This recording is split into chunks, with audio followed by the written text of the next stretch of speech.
Have you noticed how life just hits differently the older you get? Like how your mind and your body start talking to you in ways it didn't do when you were younger? And things that used to matter so much and be so important to you just fall off the radar. Yeah, me too. When I was a kid, I remember my parents and their friends sitting around and talking, and things like, that's so and so and so and so. They must be going through something. I think they're going through a midlife crisis. And you hear this off in the background, and you're like, crisis? What the heck is a crisis? And why don't they just get on their bike and go play with their friends like I do? And I feel much better. But here's what I've learned as I've gotten older. That crisis that they talked about, that midlife crisis, it really isn't a crisis. It's just a wake-up call. It's that time in life when we wake up and realize all that crap that we have been brainwashed with, all the stuff that we have been chasing and thought was so important in our life, they're not all that important. And you know what? That's not a bad thing. If you're new here, hi, I'm Vicky. And today I want to talk about how midlife has changed me in ways I didn't think that it would, and why that's nothing to be afraid of. It's actually a natural part of this thing called life. For me, this change, this wake-up call, it started shortly after my mom passed away when I was in my early 40s. And prior to that, she was starting to be very concerned that the lessons that she taught me, work hard, and work harder, I took them to heart too much. And that's pretty much all that I was doing. For the most part, I was either at work, coming to help my sister at times to help her care for my mom, and then right back at work. There was no fun. There was no vacations. There was none of that kind of stuff. And she really worried that I was basically going to probably pass away at my desk. And then my workaholic grandfather also started to have those same concerns. And he would tell Michael all the time, you need to make her stop working. You need to make her get out of the house. At one point in time, she even said that I turn my house into a prison camp where all I ever do is work. And you would think that hearing that from your mom and from your grandfather, that you would stop and reassess your life. Nah, I didn't. I kept on doing what I'd always been doing. Working, saving, and putting off, there'll always be time tomorrow. And then just recently, a friend, same age as me, we're chatting on Facebook. He's telling jokes, we're all replying back to them. And then all of a sudden we get the panic text messages that he's gone. Like in a matter of a couple of hours, I went from laughing with him to never ever being able to talk to him again. And I think that shook me to my core and made me realize that even though I had walked away from corporate America, I still hadn't changed my ways. And I got to do better, or my legacy is not going to be the legacy that I want to leave. So in a way, I think you can possibly say that midlife wasn't a crisis for me. It didn't break me. It woke me the hell up. Let me know in the comments if midlife has changed you in ways that you didn't expect. I'd love to hear your story. And as I go through this, if anything that I say resonates with you, please give it a thumbs up, share it with someone else. And if you haven't subscribed to the channel already, please hit that subscribe button, and it'll ensure that you'll be around for a lot more stories and insights that I'm going to share to try to motivate you to plan so that you can age on your terms. One of the biggest shifts that happened for me was when my body started talking to me in ways that it never talked to me before. And it may have been the same for you, like when, it's harder to get out of bed, or it's harder to climb the stairs, or you're laying in bed and you're trying to sleep, but that mind just won't shut off because it's telling you that there's a lot more important things to do. And I actually had to start taking a step back on that because I'm only 57 and I really need to make sure that I'm going to be around for a long time to enjoy the go-go years of my retirement. So what I recognized was my body wasn't yelling at me to slow down. It was actually yelling at me to speed up, but to speed up in ways that would improve my life. So it wasn't telling me sit on the couch and watch TV. It was telling me get up and meal prep, get up and walk around the block, get your butt to the doctor and get all of your annual appointments and make sure that you're checking in on yourself. And once I started doing that, I realized I'm not as unhealthy as I thought, but I'm not as fit as I need to be. So what this looks like for me now is I need to be more intentional about my exercise and not only walking more, but please pray for me. I made the biggest mistake of asking my niece to walk hills with me. And she's probably going to march my feet off. And in also getting those checkups, I've learned that while I am nearsighted and I don't need to wear glasses to see up close, I need them for distance, that I haven't really been taking as good a care of my eyes as I need to. Now, I don't have any problems. I have no glaucoma or macular degeneration or anything like that. But if I want to preserve that, I now have to start wearing these guys all the time. And they're just blue light blocking glasses to protect my eyes while I'm editing videos or watching TV or looking at this phone up close. So that will help to protect so I don't have problems going forward. So that's something I got to get used to. The other thing that I've had to do is I had to get braces in midlife, and not for vanity's sake, but for I'd gone to the dentist. I was complaining about a little bit of jaw pain, and come to find out my bite is off by a lot. And I got enticed. You can wear Invisalign versus braces. And long story short, I got Invisalign. And if you want to know more about my love-hate relationship with Invisalign, leave me a comment below because I could talk about that for hours, and that's not what this video is about. I'm also eating better. I'm doing a lot more whole foods, and poor Michael. You know, he's like, can we have one day where everything isn't a plate of green leafy vegetables?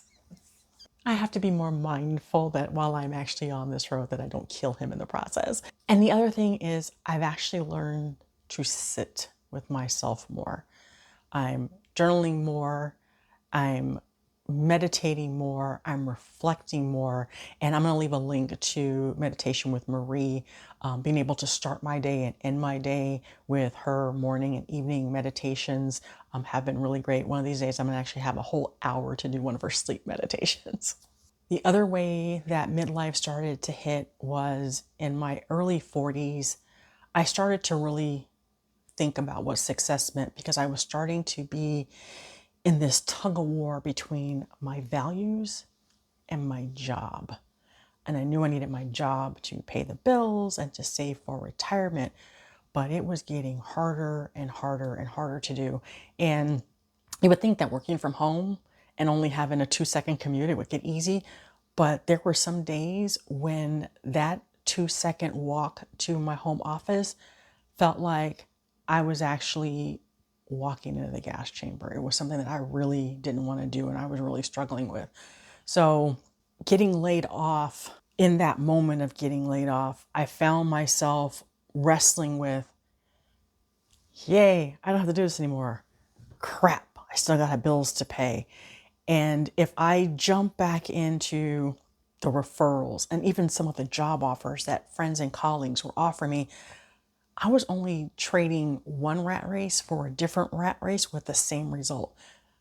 A big combat between my morals and values and paying the bills. And so I'm really lucky in that, you know, the lessons my grandfather and my mom and Michael have instilled in me to save and invest, that I didn't have to go back to work. But that was part of a huge wake-up call for me because I know that if I hadn't gotten laid off, I probably would have still been putting myself through that because the expectation would have been there. I'm really glad that midlife had already started me thinking about that.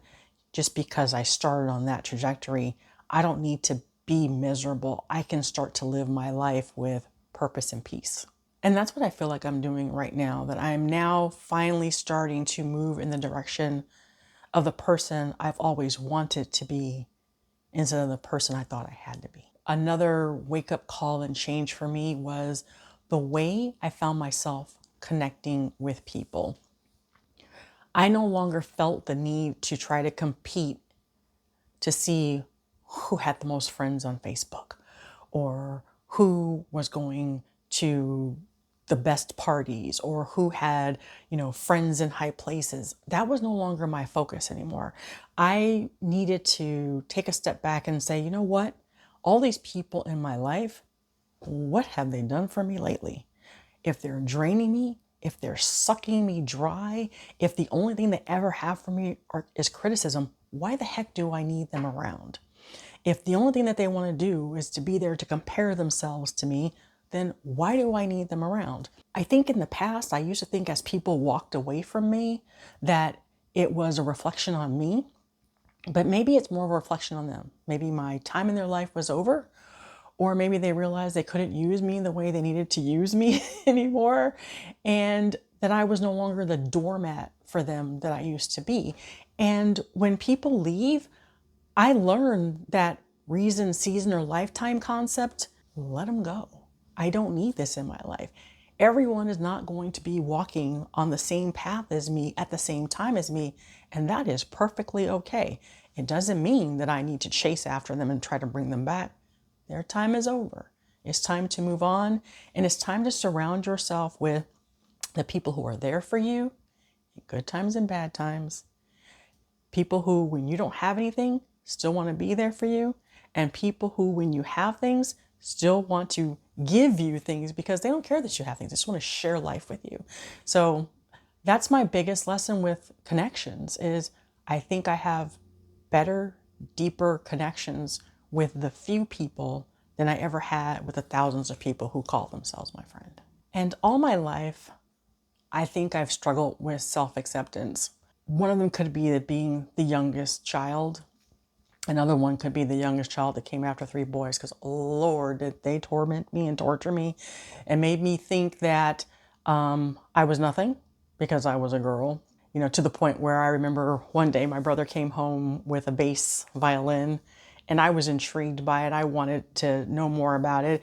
And he looked me right in the face and said, "You need to play the violin because basses are for boys. Girls don't play the bass." At first, it hurt my feelings that my brother didn't want to answer my questions, that he basically told me, "You're a girl, so you're nothing." And then my competitive streak kicked in and I'm like, okay, I'll show you what girls can't do. And so as he was 3 years older than me, so the second that I was able to join the school orchestra, I played the bass. And I worked so hard to be better than him that I couldn't wait to rub it in his face that, you know what? Not only am I playing the bass, but I'm first chair. And I've been first chair since fourth grade all the way through high school. And you never made first chair. And I found myself all my life doing that. Always trying to prove that I belonged. Prove that I am better than someone else. Even now, I still struggle with it. But as I've gotten into my 50s, I have learned that I don't have to be better than anybody else. And I don't have to prove anything else to anybody. The only person I have to be better than is the person I was yesterday.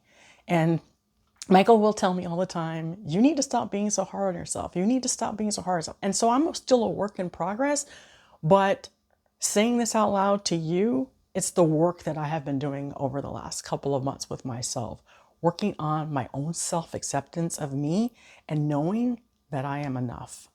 My friend Rolanda Michelle, we had a little conversation where she was talking about aging on her terms means that she has to be enough for herself to get up in the morning, and she has to be enough for herself to work out and to eat better. And that sparked this thought in my head that, dang girl, when have you ever felt like you were enough for yourself? You got some work to do.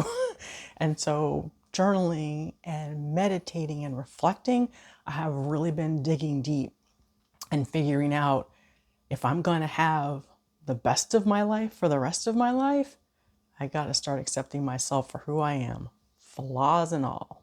And anyone around me who can't accept that I'm going to start loving myself, then go kick rocks.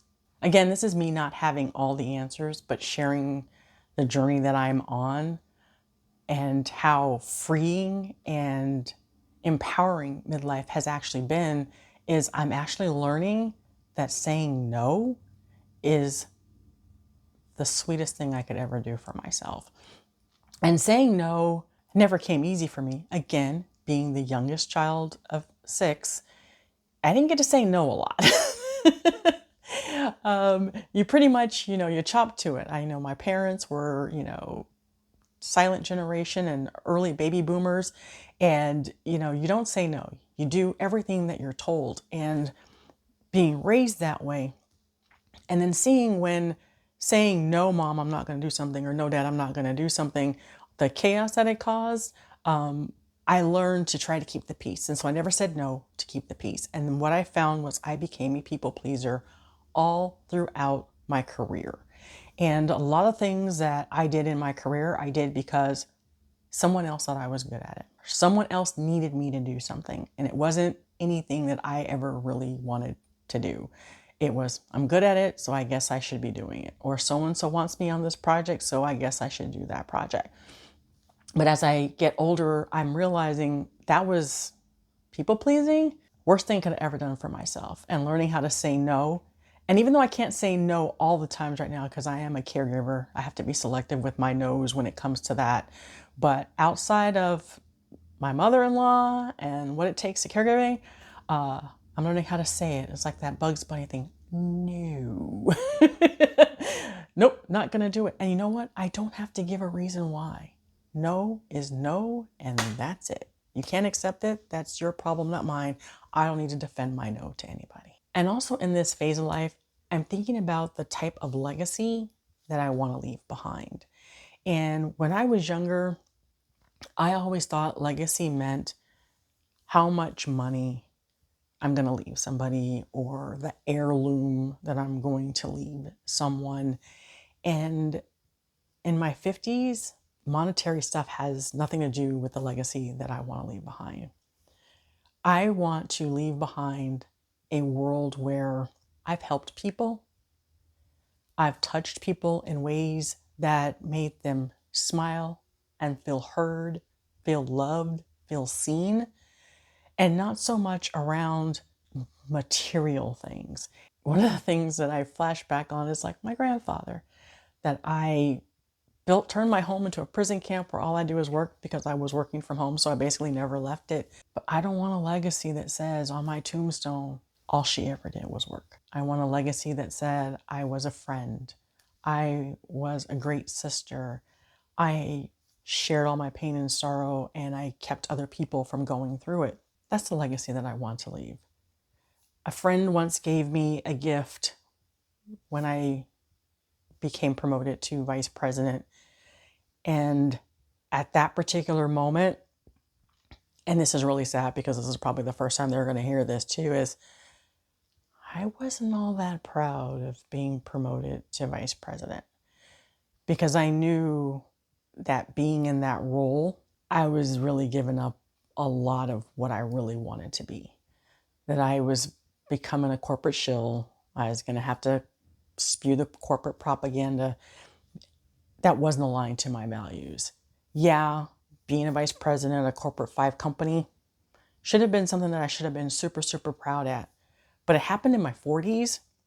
I think if it had happened when I was maybe, earlier on, it probably would have meant something different.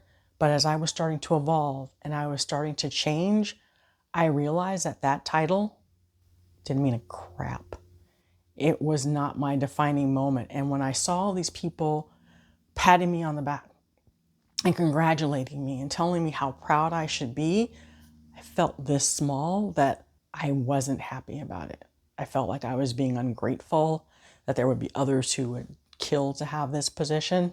But now, as I look back, all those feelings were part of my awakening, part of my change, going from who everybody thought I should be to who I wanted to be. And that was that struggle where everybody was happy because everybody who thought I should be there, everybody who was so happy to see me climb that ladder and who mentored me and trained me and, applauded me along the way.